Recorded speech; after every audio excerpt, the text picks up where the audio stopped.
آپ نے کل قوم سے خطاب میں وزیر اعظم نواز شریف پہ الزام عائد کیا کہ وہ منی لانڈرنگ میں ملوث ہیں اور ان کے نام پر 2 کمپنیاں بھی آف شور کمپنیاں بھی ہیں، اور آپ نے مطالبہ کیا کہ یہ استعفیٰ دے دیں.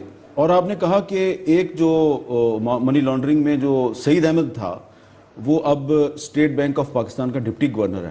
سعید احمد نے اس کی تردید کر دیا، تو اب وہ تردید کر رہا ہے، ان کی تردید میرے پاس ہے، تو پھر اب آگے کیا ہوگا؟ ایک ایک چیز لیتے ہیں حامد، ایک ایک چیز کی. لیکن میں یہ تو پوچھ رہا ہوں کہ آپ نے کہا سعید احمد کے ذریعے منی لانڈرنگ ہوئی، وہ انکار کر رہا ہے، وہ کہہ رہا ہے کہ ثبوت لے کے آئیں سامنے. نہیں، سعید احمد کا میں تو سعید احمد کو نہیں جانتا حامد، لیکن سعید احمد کا نام اسحاق ڈار نے اپنے 45 پیج کے ایفیڈیوٹ میں لکھا ہے. اسحاق ڈار سے میں نے یہ پوچھا، اس نے کہا کہ وہ جو میرے پہ جو الزام تھا، جو مقدمہ درج تھا جس میں میرے سے وہ سٹیٹمنٹ لی گئی تھی، وہ مقدمہ کویش ہو گیا، وہ میں نے انڈر پریشر وہ سٹیٹمنٹ دیا تھا. چلیں مقدمہ کویش ہو گیا، ٹھیک ہے جی.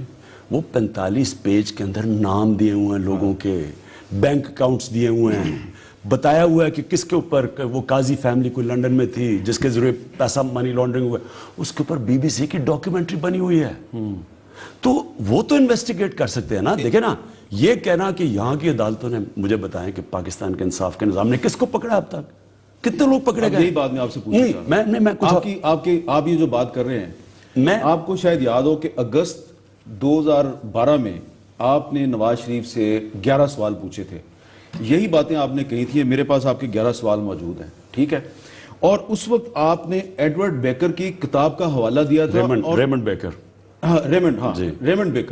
ریمنڈ بیکر کی کتاب میں نواز شریف کی انہی 2 آف شور کمپنیز کا بھی ذکر تھا. یہ ابھی بھی میرے پاس ہے وہ، ٹھیک ہے. آپ نے اس وقت بھی مطالبہ کیا تھا کہ اس کی انویسٹیگیشن کرے، اور یہ کتاب 2005 میں چھپی تھی. 2005 میں اس کو 11 سال گزر گئے ہیں. 2012 میں بھی آپ نے یہ مطالبہ کیا، اب 2016 ہے. تو اگر نواز شریف استعفیٰ نہیں دیتا، کوئی انویسٹیگیشن نہیں ہوتی، کچھ سامنے نہیں آتا، پھر کیا ہوگا؟ دیکھیں 2018 میں دوبارہ مطالبہ کریں گے. عرض یہ ہے کہ پہلے تو جو اسحاق ڈار کا ایفیڈیوٹ ہے وہ آن اوتھ ہے. پریشر پڑا یا نہیں پڑا، اس کے اندر فیکٹس اور فگرز دیے ہوئے ہیں، نام دیے ہوئے ہیں. جو یہ نمبر 2 جو ہے اسٹیٹ بینک میں، اس کا بھی نام آیا ہوا ہے کہ یہ بھی منی لانڈرنگ کرتا تھا. اب بات یہ ہے کہ کوئی اس کو انویسٹیگیٹ تو کر لینا، ہو سکتا ہے غلط ہو سارا، لیکن انویسٹیگیٹ تو کرنا چاہیے نا. انہوں نے فیکٹس فگرز نام دیے ہوئے، اور میں پھر سے کہہ رہا ہوں بی بی سی کی ڈاکیومنٹری بنی ہوئی ہے اس کے اوپر قاضی فیملی پہ. وہ ایک بڑی فیمس ڈاکیومنٹری تھی کہ پتہ نہیں رائیون ٹو میرے پاس سارا ریکارڈ ہے اس قاضی فیملی کا، اس کا انڈیپینڈنٹ میں انٹرویو، اس کا گارڈین میں انٹرویو، میرے پاس سب کچھ ہے. یہ دیکھ لیں میرے پاس ہے. یہ گارڈین میں یہ 10 اپریل 2000 کو یہ ان کا انٹرویو چھپا ہے، اور یہ قاضی فیملی کا ذکر بھی ہے، اور وہی 2 آف شور کمپنیوں کا اس میں بھی ذکر ہے. اور یہ بات جو ہے یہ 93 سے شروع ہوتی ہے، اور اب 2016 آ گیا. ثابت نہیں ہو رہا. تو نہیں، ثابت کیا، ثابت تو ہو گیا ہے. ثابت کیا کرنا ہے.